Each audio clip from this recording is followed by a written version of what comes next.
दोस्तों नमस्कार। आप सभी का दिल्ली जल बोर्ड के यूट्यूब चैनल आवाज़ में स्वागत है। जैसे कि आप जानते हैं कि काफ़ी अरसे से एक ही सवाल किया जा रहा है कि मस्टोल के एम्प्लॉय कब रेगुलर होंगे। हर बार कोई ना कोई बात निकल के आती है। कभी कहा जाता है कि इस महीने में हो रहे हैं, कभी कहा जाता है फाइल पुटअप हो रही है, कभी कहा जाता है कि जी हाँ प्रोसेस में है। उसके बाद एक जवाब आता है कि ऑब्जेक्शन लग गया और फाइल रिटर्न हो गई। आखिर इतना प्रोसेस में हो क्या रहा है?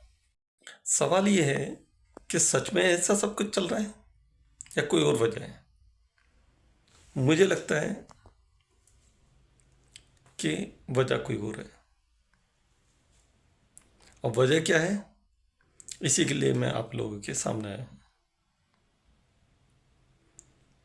जैसे कि आप जानते हैं कि जल बोर्ड का एक क्राइटेरिया था रेगुलर का कि 3 साल की जिनकी सर्विस होती है, यानी 720 हाजिरी जिनकी भी कंप्लीट होती हैं, उन सबको रेगुलर कर दिया जाता है। बहुत सिंपल प्रोसेस था, पिछले काफ़ी अर्से से ये फॉलो किया जा रहा था। लेकिन अभी पिछली बार जब एलडीसी और पीसीएमआरएच और बेलदार वगैरह भी रेगुलाइज हुए हैं, तो भी इसी तरह का प्रोसेस था। इतनी जस्तजू में कि भाई आखिर रीज़न क्या है, क्यों रेगुलर नहीं हो रहे एम्प्लॉय।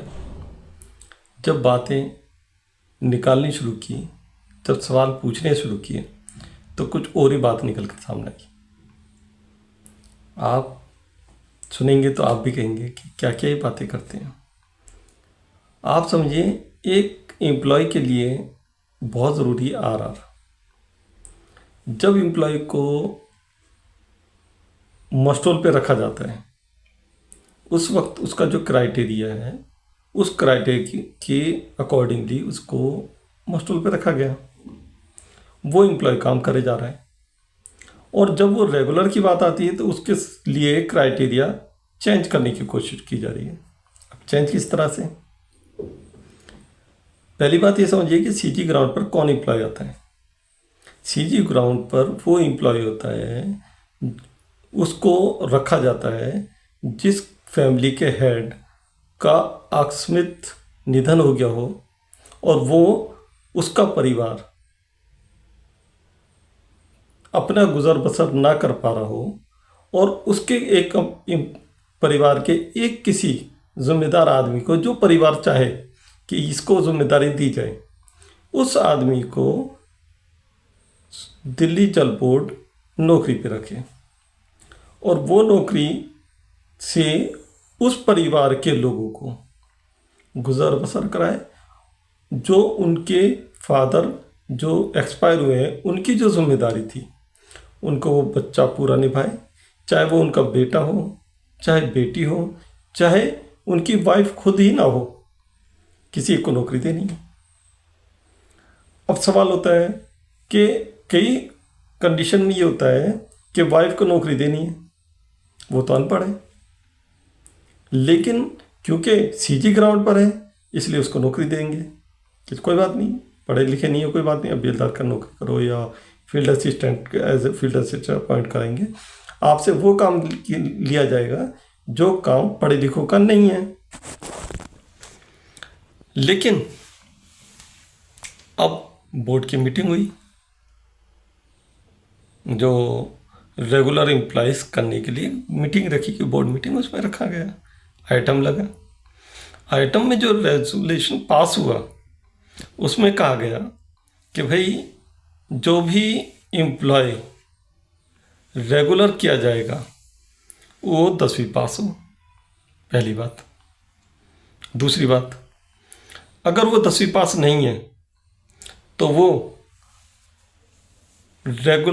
इस कंडीशन में रेगुलर किया जाए कि वो अपना 5 साल के अंदर अंदर 10वीं पास का सर्टिफिकेट जमा करें। एक एम्प्लॉय जो कहता है कि मैं अनपढ़ हूँ, वो उस बात का एफिडेविट देता है, वो अपने साइन नहीं करता, वो अंगूठा लगाता है। ऐसा एम्प्लॉय जो जिसे क ख ग नहीं आता हिंदी का, स्कूल भी उसको पहली क्लास से 10वीं पास नहीं करा सकता, उसके लिए भी 10 साल लगते हैं, 1st to 10th।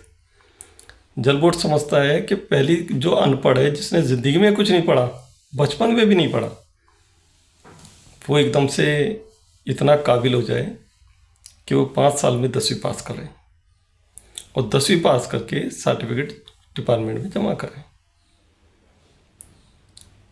इसका मतलब समझ रहे हैं आप? इसका मतलब ये है कि वो आदमी पास तो कर नहीं सकता, लेकिन ये कंडीशन लगा दी है कि सर्टिफिकेट तो देना है। अब उसको ठगा जाएगा दूसरे लोगों के द्वारा। कोई नकली सर्टिफिकेट बनवाएगा, कोई कुछ कराएगा, कोई कुछ कराएगा, फिर वेरिफिकेशन होंगी, फिर वेरिफिकेशन के बाद उस पर टर्मिनेट होगा। बात वहीं क्यों नहीं आ गई? आप आरआर पर क्यों नहीं करते? आप एम्प्लॉय को आरआर पर रेगुलर करें। जिन्होंने अनपढ़ का सर्टिफिकेट दिया है उनको ऐसे इट रेगुलाइज करो। जल बोर्ड में अभी भी कुछ नहीं तो 10 से 15% लोग अनपढ़ हैं जो काम कर रहे हैं।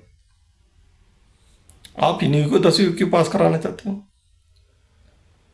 अगर आपको ये कंडीशन लगानी है तो जो अब आपके यहाँ पर सीजी ग्राउंड पर फाइल आएंगी जो केस आते हैं, उसमें आप कंडीशन लगा दो कि भाई अब जो है हम उन्हीं लोगों को सीजी ग्राउंड पर अपॉइंट करेंगे जो 10वीं पास हो। लेकिन जो ऑलरेडी अनपढ़ हैं, जो 8वीं पास हैं, जो 7वीं पास हैं, उनको आप रोकने की बात कर रहे हैं। और एक तरफ आप कहते हो अनपढ़ 10वीं कर ले, दूसरी तरफ आपके यहाँ पर हायर क्वालिफाइड लोग हैं, कोई बीएससी करे हुए हैं, कोई बीटेक करे हुए हैं, कोई कंप्यूटर साइंस किए हुए हैं, बहुत से लोग हैं जो मास्टर डिग्री किए हुए हैं। आप उनको क्या फ़ायदा देना चाहते हैं?